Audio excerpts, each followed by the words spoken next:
Queria te convidar a abrir comigo no livro de Salmos, capítulo 90. A gente está numa série de mensagens que se chama Epitáfio.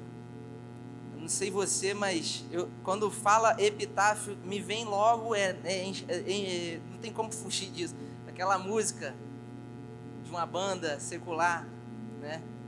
Não é pecado falar, não, gente. Pode falar, agora. Se eu não pregar nos próximos domingos é por causa disso. A banda Titãs, né? Que fala sobre o tempo que passou, o tempo que poderia ter sido feito alguma coisa e não foi feito. E dentro da Bíblia a gente vê muito isso, né? Nessa série de mensagens a gente tem visto vários personagens bíblicos que têm muito a nos ensinar sobre o que estamos fazendo com o nosso tempo. O que você tem feito com o seu tempo? Queria te convidar a acompanhar comigo a leitura da palavra. Salmo 90. Diz assim, pode acompanhar comigo aqui atrás. Eu não vou ler aqui porque do outro dia eu me enrolei. Essa letra fica muito grande para mim daqui. Você me acompanha aí, o pessoal lá de cima que lute para me acompanhar na leitura, hein? Vamos lá, versículo 1, diz assim: Senhor, Tu és o nosso refúgio, de geração a geração. Antes de nascerem os montes e criares a terra e o mundo, de eternidade em eternidade, Tu és Deus. Fazes voltar ao pó o ser humano, dizendo, retornem ao pó, ó mortais. De fato, 1000 anos são para Ti. 1000 anos para Ti são como o dia de ontem que passou, como as horas da noite. Como uma correnteza, Tu arrastas os humanos, estes se vão como um sonho. São como a relva que brota ao amanhecer. Pela manhã germina e brota, à tarde murcha e seca. Somos consumidos pela Tua ira e aterrorizados pelo Teu furor. Diante de Ti pusestes as nossas iniquidades. Os nossos pecados secretos não escapam à luz da Sua presença. Todos os dias passam debaixo do Teu furor, vão-se como um murmúrio. Os anos da nossa vida chegam a 70 ou a 80 para os que têm mais vigor. Entretanto, são anos difíceis e cheios de sofrimento, pois a vida passa depressa e nós voamos. Quem conhece o poder da Tua ira? Pois o Teu furor é tão grande como o temor que Te é devido. Ensina-nos a contar nossos dias, para que o nosso coração alcance sabedoria. Queria te convidar a repetir comigo: ensina-nos a contar os nossos dias, para que o nosso coração alcance sabedoria. Amém. Feche seus olhos. Pai, obrigado pela Tua palavra, Senhor. Obrigado porque o Senhor escolheu esse momento para falar com alguns, assim como o Senhor falou comigo. Que essa noite seja uma noite marcante na vida daqueles que ouvem, que possa acontecer mudança na mente, para que as atitudes mudem também. Isso só vai acontecer a partir de um entendimento claro da Sua palavra. Que seja o Senhor falando aqui e não eu, Pai. Em nome de Jesus. Amém. Talvez você esteja pensando, esse salmo, quem escreveu esse salmo? Uma boa parte das pessoas pode ter pensado, isso aí é um salmo de Salomão, isso é um salmo de Asaf, isso aí é um salmo de Davi. Alguém sabe de quem que é esse salmo aqui? Alguém arrisca dizer? Não? Quem falou? Depois retira um brinde lá na Sextó. Brincadeira. Chaveiro, arruma para ele, Alexandre. Foi ousado. Exatamente, é um salmo de Moisés. Mas espera aí, Moisés também escreveu salmos? Essa aqui é uma oração de Moisés. E hoje eu quero falar com você sobre o epitáfio de Moisés. O que Moisés tem para ensinar para mim e para você? A gente pode separar a vida de Moisés em 3 partes. Moisés viveu 120 anos. Os primeiros 40, os 40 do meio e os 40 do final. Essa oração foi escrita no momento que Moisés estava vivendo os últimos 40 anos da sua vida. Não tem como precisar em qual momento exato foi, Mas o que dá para a gente concluir aqui é que essa oração foi escrita por alguém que nasceu escravo, foi perseguido para ser morto. A sua mãe o colocou num cesto de uma forma muito intencional, não foi aleatoriamente que ela colocou ela no cesto, colocou propositalmente para que a filha do faraó o encontrasse. E então ele cresceu dentro dos palácios de Faraó, com todas as regalias que alguém poderia ter. E Deus é tão irônico que ele colocou o libertador do povo para Faraó criar. Faraó alimentou, Faraó ensinou ele a ler, ensinou ele a escrever, ensinou a ele estratégias de guerra, ensinou a ele a lutar, porque o filho de um rei tinha acesso a tudo isso. E em um dado momento, ele se revoltou com uma cena que ele via, porque ele sabia que ele era hebreu. E ele cometeu um ato criminoso, ele matou um egípcio, porque o egípcio estava maltratando um hebreu. E então, um dos hebreus, em um momento, ele foi apartar uma briga, e o hebreu falou: você vai fazer com a gente igual você fez com aquele egípcio? Você matou e você escondeu o corpo? A gente viu o que você fez, todo mundo sabe o que você fez. E então, o que Moisés faz? Ele foge para um lugar que ninguém vai encontrar ele. Mas fala comigo assim: não existe lugar tão distante que Deus não possa te encontrar. Você pode estar fugindo até esse momento aqui. De repente você entrou aqui hoje falando assim: eu vou por ir para bater um cartão, fui domingo para abençoar o restante da semana, o mês está difícil. Mas não tem como fugir de Deus. Deus marcou um encontro com você aqui hoje. E é interessante que muitos conhecem esse salmo, mas um versículo que fala que a partir dos 70 a 80 anos é o quê? Enfado e cansaço. Né? Interessante, na versão A Mensagem, de Eugene Peterson, ele fala assim: vivemos até 70 anos e com sorte chegamos aos 80. E o resultado? Trabalho, esforço e uma lápide no cemitério. Está valendo isso aqui, gente? Foi o Espírito Santo que trouxe essa versão aqui, tudo a ver com o epitáfio. O que vai ser falado na lápide do cemitério quando você for sepultado? Moisés, ele tinha uma vida de intimidade com Deus. Ele foi o homem escolhido para libertar o povo de Deus. E ele, ainda assim, ele fugiu do Senhor. Ele fugiu para um lugar que ninguém poderia encontrá-lo. Mas quando você foge de algo que você sabe que Deus tem na sua vida, Deus vai te encontrar de um jeito mesmo. Deus vai te encontrar de alguma forma. Nesse texto a gente pode observar que Moisés, ele começa falando: Senhor, tu tens sido o nosso refúgio de geração em geração. A intimidade com Deus, queridos, é o nosso maior privilégio. O maior bem que nós podemos cultivar aqui na terra é uma vida de intimidade com Deus. Eu fico pensando, algumas decisões da nossa vida, elas são tão cruciais, são tão delicadas de se tomar. Por exemplo, você vai escolher a pessoa que você vai se casar, você vai escolher a carreira que você vai seguir. Eu conheço muitas pessoas que, ao tomar essa decisão, tomou essa decisão de qualquer jeito. E quando a gente está prestes a tomar uma decisão que pode mudar o rumo da nossa vida, se Deus não for o principal para mim e para você, a gente corre o sério risco de tomar uma decisão errada. A gente corre o sério risco de tomar a decisão que não era para ter tomado. E às vezes, quando toma essa decisão, às vezes não tem como voltar atrás. Moisés, ele nos ensina que uma vida de intimidade com Deus é o que vai nos fazer minimizar os erros. Os erros vão acontecer. Você vai errar muito. Os pastores que estão nessa igreja vão errar muito.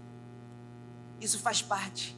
Mas, quando você tem intimidade com o Senhor, você está olhando para Deus.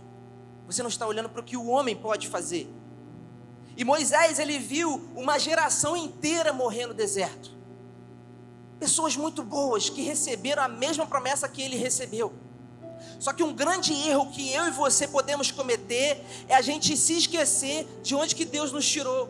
É você se esquecer da onde que você foi resgatado.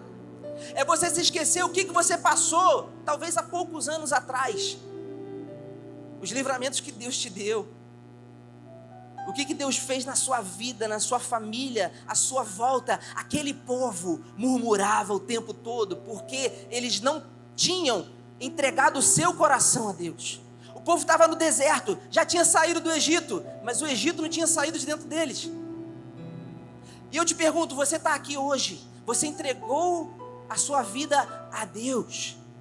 Agora, quando você tem intimidade com Deus, no secreto, Deus ele tira o resquício de Egito que existe dentro de você e de mim. Isso é fundamental para que nós possamos herdar a promessa que Ele tem. Quem tem promessa do Senhor aí, queridos? Vou te falar, aquele povo também tinha promessa. Eles viram as pragas do Egito. E cada praga tem um símbolo.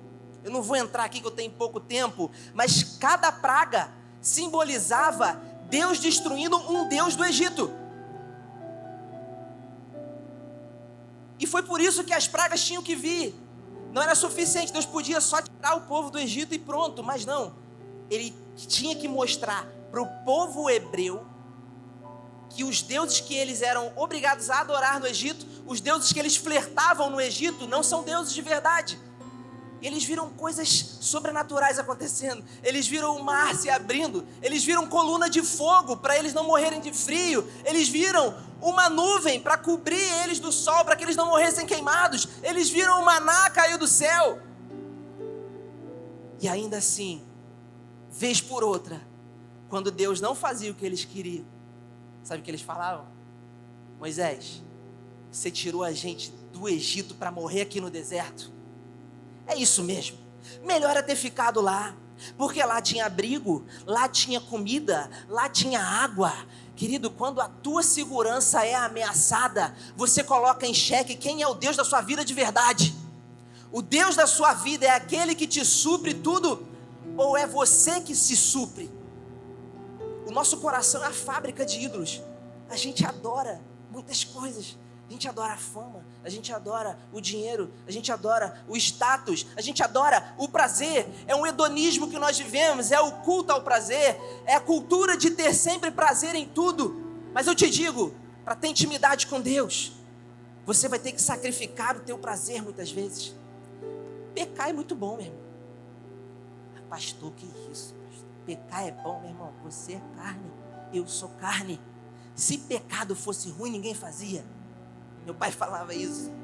Se pecado fosse ruim, ninguém fazia.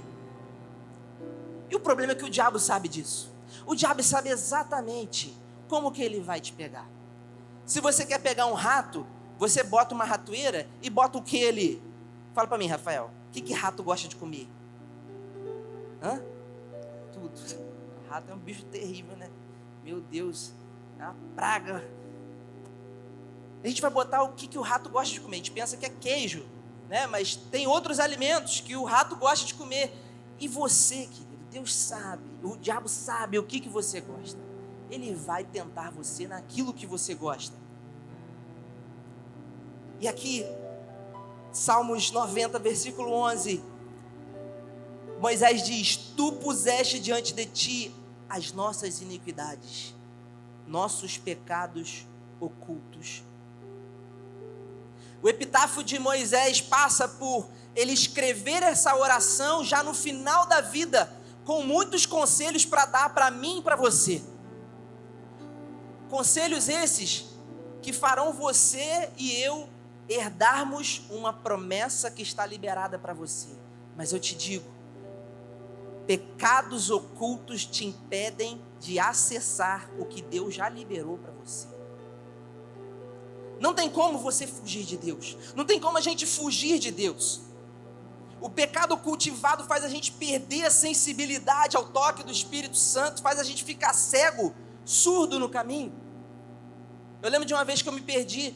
Eu estava indo para para Viçosa, no casamento, já contei isso aqui outras vezes, eu me perdi, o GPS perdeu o sinal e eu tô indo embora.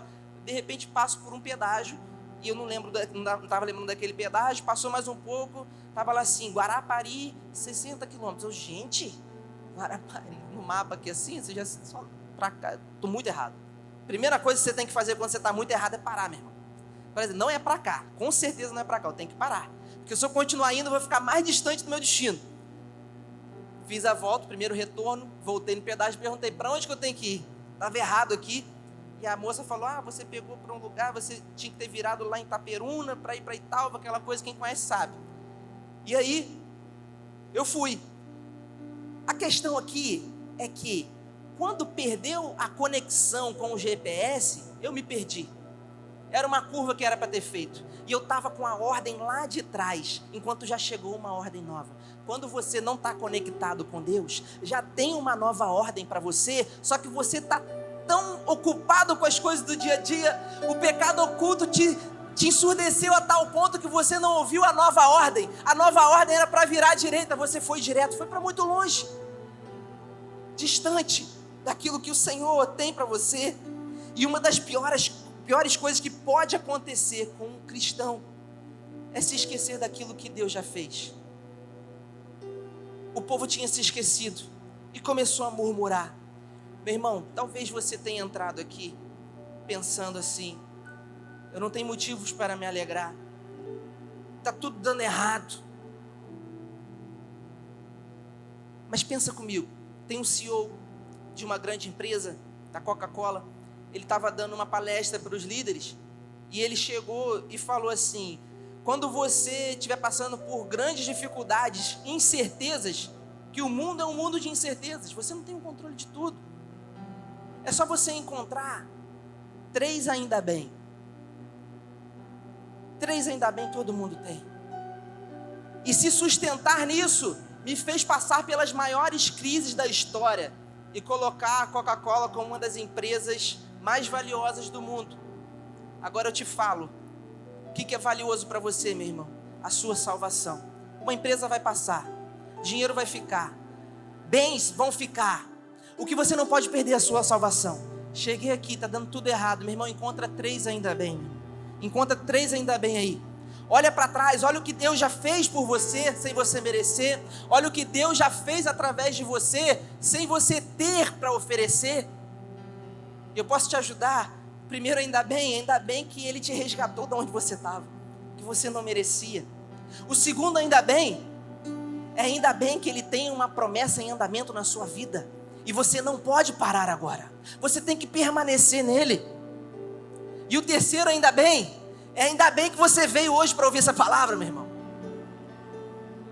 Tem muitos outros ainda bem que a gente podia ficar conversando aqui, mas eu quero te convidar a encontrar 3 para você permanecer na posição que Deus quer que você permaneça. É interessante, nesse epitáfio de Moisés, eu estava lembrando de uma situação que Moisés, ele estava diante do deserto, e o povo, em uma das situações que estava murmurando, o povo chegou e falou, Moisés, o povo tem sede. Inclusive eu agora. O povo tem sede, nós estamos no deserto, não tem água aqui? O que a gente faz? O que Moisés fazia? Ele ia com Arão, se ajoelhava diante do Eterno e clamava ao Eterno. Meu irmão, quando você não sabe o que fazer, você tem que se ajoelhar diante do Eterno e clamar por uma direção dEle. Porque se foi Deus que me colocou nesse deserto, é Ele que vai me tirar. A não ser que você tenha feito alguma coisa muito errada e você foi com suas próprias pernas. Aí, por misericórdia, Ele pode te ajudar também. E ele orou ao Senhor, e o Senhor disse, fere a rocha que jorrará água. E ele fez isso. Feriu a rocha e saiu água. Aquela alegria do povo parou de murmurar rapidinho. Um tempo mais tarde, muitas outras coisas já tinham acontecido. Algumas pessoas daquela geração já tinham morrido e tinham visto essa cena que o povo murmurou. Deus mandou ferir a rocha e saiu água. E ainda assim, em Meribá, já no final da sua trajetória, o povo estava rebelde de novo. E Moisés já estava com os nervos à flor da pele com esse povo. Sabe, irmão, vou quebrar o protocolo um pouquinho. Tem gente que, eu não acredito que Deus deu esse dom para a pessoa, mas é o dom da chatice. Tem gente que é chata. Tem gente que é chata. Deus permitiu para testar o seu domínio próprio. Você deve ter lembrado de uns 2 ou 3 aí pelo menos. Todo mundo tem. Tem 3 ainda bem, tem pelo menos 3 chatos aí para te testar no dia a dia aí. E aqui Moisés, ele tinha mais de 1000 enjoados. E ele começou a ver o pessoal que se questionava de tudo. Nunca estava bom, nunca lembrava do que Deus fez. Então, ele disse, em Números 20 fala, que novamente ele pegou Arão, seu irmão, se ajoelhou diante do Eterno, e o Eterno disse, fale a rocha e jorrará água. Na primeira vez ele falou, fere. Na segunda vez ele falou, fale. O que Moisés fez? Ele chegou e falou assim, olha só, seus rebeldes, é água que vocês querem? Então toma. Foi lá e feriu a rocha. E o que aconteceu? Saiu água. Por misericórdia, Deus permitiu. Só que esse ato de Moisés fez ele não herdar a terra que Deus havia prometido. Sabe o que isso aqui significa? Significa que a palavra de ordem de Deus não significou nada para Moisés. Ele já estava confiando no jeito dele. Quando você quer fazer do seu jeito, meu irmão, às vezes vai dar até resultado, mas o resultado não significa que deu fruto. Resultado é o que a força do seu braço faz. Fruto é aquilo que você não consegue explicar, que aconteceu através de você, porque você entende que você não pode fazer nada. E aí o sobrenatural começa a acontecer. Não queira fazer do seu jeito, irmão.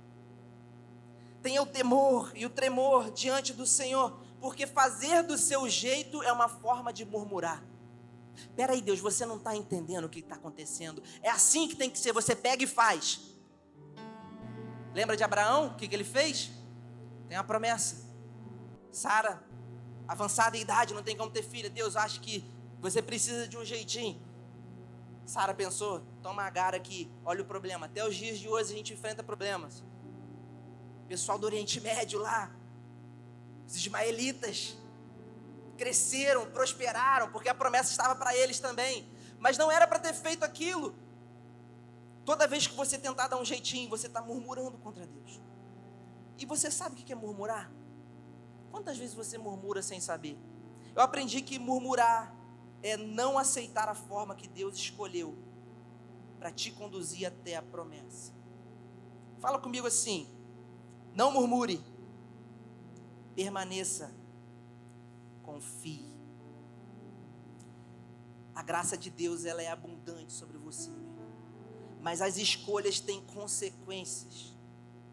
E obedecer continua sendo o melhor caminho.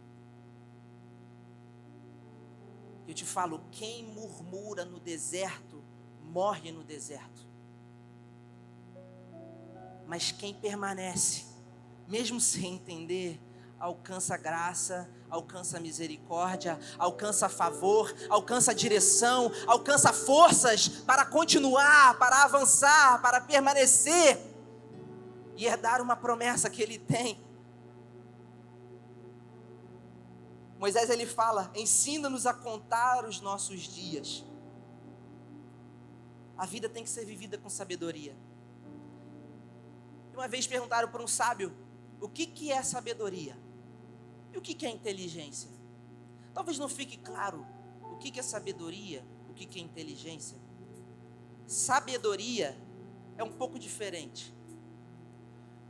A inteligência, vou dar um exemplo. A inteligência é você saber, Lucas, que tomate é uma fruta. Talvez alguns aqui não sabiam que tomate é uma fruta. Tomate é uma fruta. Isso é inteligência. Agora, sabedoria é você não colocar o tomate na salada de fruta. Pensar em uma salada de fruta, posso botar tomate. Tomate é uma fruta, mas eu tenho um coração sábio. Uma vez um rabino, em tempo de perseguição do nazismo pela Europa, Mussolini na Itália, ele perseguia, torturava os judeus, prendia, e prenderam um rabino muito sábio daquela época. e um juiz foi julgá-lo, e ele chegou e falou assim: olha, rabino, hoje não sou eu quem vou julgar você. Quem vai julgar você é o seu Deus. Imagina, que loucura é essa? Não sou eu o juiz que vou julgar você, é o seu Deus, que é o justo juiz, como você diz, não é? Então nós vamos pegar dois papéis e vamos escrever culpado e inocente. Vamos colocar dentro de uma sacola e você vai tirar. Aquele rabino, sem poder falar nada, sem ter direito de fala, ele não tinha muito o que fazer. E aí o rabino foi e pegou, como uma ovelha muda indo para o matadouro, ele sabia que ia morrer. A chance de ter culpado nos dois papéis era enorme. E aquele rabino, numa sacada rápida de sabedoria, ele pegou o papel e comeu o papel. E todos à volta falaram: o que está acontecendo? Por que você comeu o papel? Ele terminou de mastigar, engoliu, e ele disse: é simples, vocês vão pegar esse que está aí agora, e se sair culpado, é porque eu era inocente. E abriram e realmente estava culpado. Aí ele falou: Deus é o justo juiz. Sabe o que é sabedoria, irmão? É a habilidade de resolver problemas sem arrumar um outro problema. Quantas vezes você, dando o seu jeitinho, você quer resolver um problema e você arruma mais 4.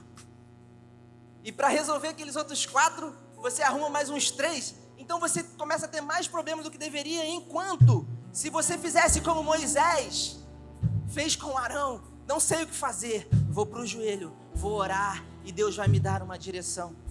Querido, muitas vezes a resposta que você precisa está nos joelhos que não se dobram. E muitas vezes você não vai ter essa resposta. Eu quero finalizar dizendo que Moisés, ele é um dos casos mais interessantes da Bíblia, porque hoje a gente atrela ao sucesso a idade que você tem. Se eu pudesse falar aqui e levantar as mãos, quem aqui tem mais de 40? Quem tem mais de 50? Vai só diminuindo as mãos, vão levantando. Quem tem mais de 70? Mais de 80? Quantos anos você acha que Moisés tinha quando ele começou a maior missão da vida dele? A maior missão de fuga já registrada na história. Milhões de pessoas sendo resgatadas do Egito, sem tecnologia, sem armas, sem nada. Um cara que supostamente era gago ainda. Eu digo para você, a sua idade não tem nada a ver com o calendário de Deus. Talvez muitos estejam pensando que, bom era quando era na minha época era assim, hoje não tem mais tempo, hoje não tem mais jeito. Meu irmão, não limite a sua idade ao calendário de Deus. Talvez você tenha vindo aqui hoje só para ouvir isso, que Deus não está preso ao nosso calendário. Enquanto houver vida, há propósito. Enquanto houver vida, há possibilidade de Deus fazer algo em você e através de você. Se você recebe essa palavra, eu queria te convidar a ficar de pé nesse momento, querido. Queria te convidar a orar ao Senhor. Queria te convidar a fechar os seus olhos e refletir que Moisés, ele começou como um príncipe, se tornou um assassino, um fugitivo, passou 40 anos escondido, até que Deus o encontrou quando ele estava fugindo. Talvez esse seja um dia, seja um momento em que Deus está encontrando alguns que estão fugindo, alguns que têm o dom da palavra, alguns que têm o dom de ministrar através da música, alguns que têm o dom de cura, alguns que têm o dom da profecia, alguns que têm um dom que Deus deu. Esse dom está empoeirado aí dentro, escondido atrás de uma idade. Ei, querido, Deus não olha a idade que você tem. Existem muitas coisas para serem feitas em você e através de você. Deus não olha o seu pecado. Deus não está limitado à sua idade. Talvez você pense que você não pode ser usado pelo Senhor Mas através dessa palavra, através dessa canção, você entende que Deus, Ele pode fazer muito mais. Deus tem muito mais para você, meu irmão. E se essa palavra falou com você, eu queria te convidar a você sair do seu lugar e deixar aqui no altar tudo aquilo que te prende de viver algo extraordinário da parte de Deus. Porque Deus tem coisas extraordinárias para fazer na sua vida. O relógio de Deus aponta para agora, que é o tempo de você deixar para trás as coisas velhas. Eis que tudo se fez novo através de você. Muitas pessoas podem conhecer a Jesus. Então, querido, queria te convidar, saia do seu lugar e deixa aqui no altar, diante do Senhor.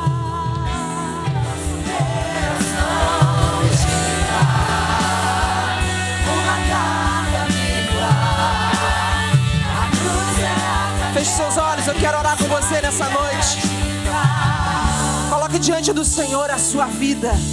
Nesse instante, diga: Pai, eu quero ser usado por Ti como eu nunca imaginei. Pai, eu quero viver o extraordinário do Senhor. Eu quero viver algo novo em Ti, Pai. E assim como esse epitáfio de Moisés, que nos diz que nós precisamos ter intimidade com o Senhor, que nós não podemos limitar a ação do Senhor a algo que fazemos. Pai, nessa noite, cada vida que está aqui, Pai, eu quero declarar o impulso do Teu Espírito Santo, o pecado sendo apagado, a culpa sendo tirada. Em nome de Jesus, existe uma nova história para ser escrita. Em nome de Jesus, existe algo novo para fluir através de nós. Em nome de Jesus, leva-nos em paz para nossas casas, nos dê uma semana abençoada, livra-nos de todo mal e surpreende-nos, ó Pai. Surpreende-nos de novo. Queremos ser surpreendidos pelo Senhor. Querido, você que crê e recebe, quero te convidar, levante suas mãos e aplauda a esse Deus. Que Deus abençoe você. Aleluia!